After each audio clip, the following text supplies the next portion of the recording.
साथियों, रेलवे का सबसे फेवरेट और सबसे ज्यादा पूछे जाने वाले सवालों को हम इस वीडियो में करेंगे। तो देखिए सवाल क्या कह रहा है कि एक लैंप को 60 वोल्ट के स्रोत से जोड़ा जाता है, तब वह 5 एम्पियर की धारा लेता है। ठीक है, तो लैंप का प्रतिरोध क्या होगा? ऑप्शन देखिए 12 ओम, 16 ओम, 14 ओम और 20 ओम। ये आरआरबी ग्रुप डी में पूछा गया क्वेश्चन है। तो चलिए इसको सॉल्व करते हैं। क्या बोल रहा है क्वेश्चन? यहाँ पे देखिए क्या लगेगा, कौन सा फॉर्मूला लगेगा, आपको पता होना चाहिए कि ओम्स लॉ का फॉर्मूला यहाँ पे लगेगा। ठीक है, तो ओम्स लॉ क्या कहता है कि V बराबर आई आर। यहाँ पे V क्या है? विभवांतर। I क्या है? करंट है। R क्या है? रेजिस्टेंस है। ठीक है, तो यहाँ पे हमको क्या बोला है? विभवांतर कितने वोल्ट का है? 60 वोल्ट का। उसके बाद धारा का मान दिया है कितना? 5 एम्पियर। यानी कि धारा का मान, I का मान दिया है। हमको ज्ञात क्या करना है? प्रतिरोध ज्ञात करना है। प्रतिरोध यानी कि आर को बोलते हैं, तो बस आर की वैल्यू यहां से निकल आएगी, 5 से काटिए तो आर इजल टू आ जाएगा 12 ओम। ठीक है, तो इसका राइट आंसर क्या हो जाएगा? Option number A. अच्छा, प्रतिरोध का मात्रक क्या होता है? तो वो ओम होता है, ये ध्यान रखना है। ठीक है, धारा का मात्रक क्या होता है? एम्पियर होता है। विभवांतर को किससे मापते हैं? वोल्ट से मापते हैं। तो इनसे भी डायरेक्ट क्वेश्चन बनते हैं, तो इनको भी ध्यान रखिए। चलिए दोस्तों, नेक्स्ट क्वेश्चन देखिए। एक विद्युत प्रेस पर 750 वाट और 220 वोल्ट जो है वो अंकित है। इससे प्रवाहित धारा का मान निम्न में से क्या होगा? बहुत इजी क्वेश्चन। ऑप्शन देख लीजिए, 3.5 एम्पियर, 4.6 एम्पियर, 3.4 और 3.8 एम्पियर। अब देखिए एक छोटा सा फॉर्मूला आपको याद होना चाहिए। पावर इज इक्वल टू होता है V इंटू आई, यानी कि पावर बराबर होता है वोल्ट इंटू करंट के। तो यहाँ पे हमको पावर का मान दिया कितना? 750 वाट, और उसके बाद वोल्ट कितना है? 220 वोल्ट। ठीक है, अब हमसे क्या पूछा है? धारा का मान यानी कि करंट का मान। बस इसको सॉल्व कर लीजिए आप। तो यहां से हमको आई बराबर क्या हो जाएगा? 750, यानी कि 0 से 0 कट गया तो 75/22, यानी कि लगभग में ये आएगा। आप इसको सॉल्व करेंगे तो 3.4 एम्पियर। तो ये आपका राइट आंसर होगा। कौन सा है? ऑप्शन नंबर सी आपका राइट आंसर है। तो इस टाइप के क्वेश्चन सबसे ज्यादा रिपीट हुए हैं हर एक शिफ्ट में। बस वैल्यू थोड़ा सा चेंज आगे पीछे होती है और ये क्वेश्चन जरूर पूछे जाते हैं। चलिए अगला क्वेश्चन भी देखते हैं हम। चलिए साथी, नेक्स्ट क्वेश्चन देखिए, बहुत प्यारा क्वेश्चन है। एक विद्युत इस्त्री पर 750 वाट और 220 वोल्ट अंकित है। इसका प्रतिरोध निम्न में से कितना होगा? लगभग में बताना है। इसके पहले हमसे क्या पूछा था? धारा का मान। अब क्या पूछा है? रेजिस्टेंस का मान। ऑप्शन देखिए, 45 ओम, 55 ओम, 69 ओम, 64 ओम। तो अब देखिए क्या है, क्वेश्चन क्या बोल रहा है कि हमको क्या निकालना है? प्रतिरोध का मान। लेकिन हमारे पास फॉर्मूला क्या था? Power is equal to V into I. यहां से तो धारा का मान निकलता है। अब देखिए वोल्टेज इज इक्वल टू क्या होता है, यानी कि विभवांतर is equal to I into R. ये आपने पढ़ा है ओम का नियम। अब यहां से अपन अगर आर की वैल्यू निकालते हैं तो क्या हो जाएगा? आई जो है वो नीचे आ जाएगा, यानी कि V अपॉन में आई हो जाएगा। आर बराबर ये हो जाएगा।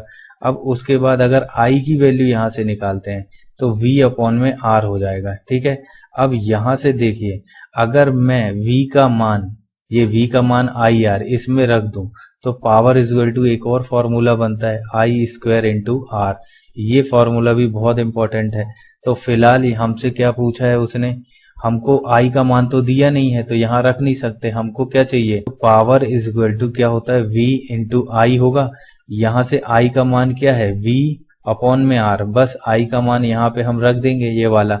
तो पावर इज इक्वल टू क्या हो जाएगा? V इंटू वी अपॉन में आर, यानी कि V square by R. Power is equal to, बस पावर का मान दिया है कितना?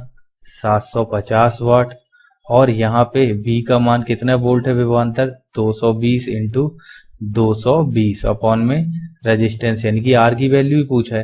तो बस R इधर आ जाएगा, यहाँ पे कर लेते हैं। तो देखिए R बराबर क्या हो जाएगा? 220 इंटू 220 अपॉन में 750। 0 से 0 कट जाएगा, बस इसका गुणा कीजिए। 22 का 0 में 0, 22 दूनी 44 की 4 हासिल 4, 22 दूनी 44 और 4 48 बटे में 75। बस 48 75 का जैसे ही आप भाग देंगे तो लगभग 64 पॉइंट कुछ आएगा, यानी कि अप्रोक्सीमेट बताना है तो 64 ओम हमारा राइट आंसर होगा। आर का मान ऑप्शन नंबर डी आपका राइट आंसर हो जाए। तो आई होप आपको ये समझ में आया। बहुत प्यारा क्वेश्चन था। चलिए साथी, नेक्स्ट क्वेश्चन देखिए। एक तार का प्रतिरोध 8 ओम है, अगर तार की लंबाई को दोगुना कर दिया जाए तो उसका प्रतिरोध होगा, ऑप्शन देखिए 20 ओम, 10 ओम, 16 ओम, कोई परिवर्तन नहीं। अब देखिए किसी भी तार को अगर उसकी लंबाई को आप दोगुना कर रहे हैं तो उसका प्रतिरोध भी क्या होगा, दुगना हो जाएगा, जो भी पहले है नया प्रतिरोध भी दुगना हो जाएगा। यानी कि यहाँ 8 ओम दिया है तार का प्रतिरोध, तो अगर हम उसकी लंबाई को दुगना कर रहे हैं तो उसका नया प्रतिरोध भी 2 गुना होगा, यानी कि 8 दूनी 16 ओम हमारा राइट आंसर होगा। अब देखिए यहाँ पे क्वेश्चन एक और प्रकार से पूछता है, अगर उसकी लंबाई को खींच कर दुगना किया जाए, क्या किया जाए, खींच कर दुगना किया जाए, तब उस तार का नया प्रतिरोध क्या होगा। तो मान लीजिए 8 ओम का ही तार है, अब हम खींच कर दुगना कर रहे हैं तो यहाँ पे 2 की पावर 2 हो जाएगा, यानी कि हमारा आंसर क्या आ जाएगा, 2 दूनी 4 और 8 चौके 32 ओम हो जाएगा। तो इस चीज को ध्यान में रखिएगा, क्वेश्चन घुमा फिरा के पूछता है वो। चलिए दोस्तों नेक्स्ट क्वेश्चन देखिए, बहुत प्यारा क्वेश्चन। 10 ओम प्रतिरोध की एक विद्युत प्रेस जो है 5 एम्पियर की धारा लेता है, तो 10 सेकंड में उत्पन्न ऊष्मा कितनी होगी। ऑप्शन देखिए 2.3 kilo joule, 2.5 kilo joule, 3.5 kilo joule और 3.9 किलो जूल। तो देखिए जूल का जो हीट का नियम है उसका फॉर्मूला आपको पता होना चाहिए, क्या होता है, H is equal to I square into R into T. I क्या होगा, एम्पियर, कितने एम्पियर की धारा, आर जो है रेजिस्टेंस और टी जो है हमारा समय। तो यहाँ पे हमको ये तीनों वैल्यू दी है, पूछा सिर्फ एच की वैल्यू है, ठीक है। तो ऊष्मा का जो मात्रक है वो क्या है, वो जूल है। अब चलिए इसको सॉल्व करते हैं। पहले तो आई का मान क्या दिया है, 5 एम्पियर, यानी कि हम डायरेक्ट 5 का स्क्वायर 25 लिख देते हैं। आर कितना है, 10 ओम का प्रतिरोध, यानी कि यहाँ पे 10 और समय भी लग रहा है 10। तो इसको अगर हमने सॉल्व किया तो हमारा कितना आ जाएगा, 2 जीरो जुड़ जाएगा, यानी कि 2500 जूल हमारा हीट आएगी आंसर।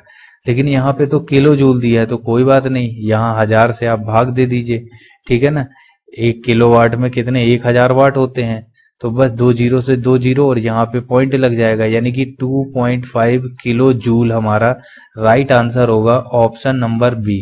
तो उम्मीद है दोस्तों आपको ये वीडियो अच्छा लगा होगा। जितने भी क्वेश्चन आपने किए हैं आज, ये सारे क्वेश्चन घुमा फिरा के पूछे जाते और कई बार एग्जाम में पूछ चुका है। तो उम्मीद है आपको ये वीडियो अच्छा लगा होगा। अगर वीडियो अच्छा लगा, अगर आप चैनल पे नए हैं तो चैनल को सब्सक्राइब कर दीजिए और बेल आइकन को ऑन कर दीजिए ऐसे ही लेटेस्ट वीडियो देखने के लिए।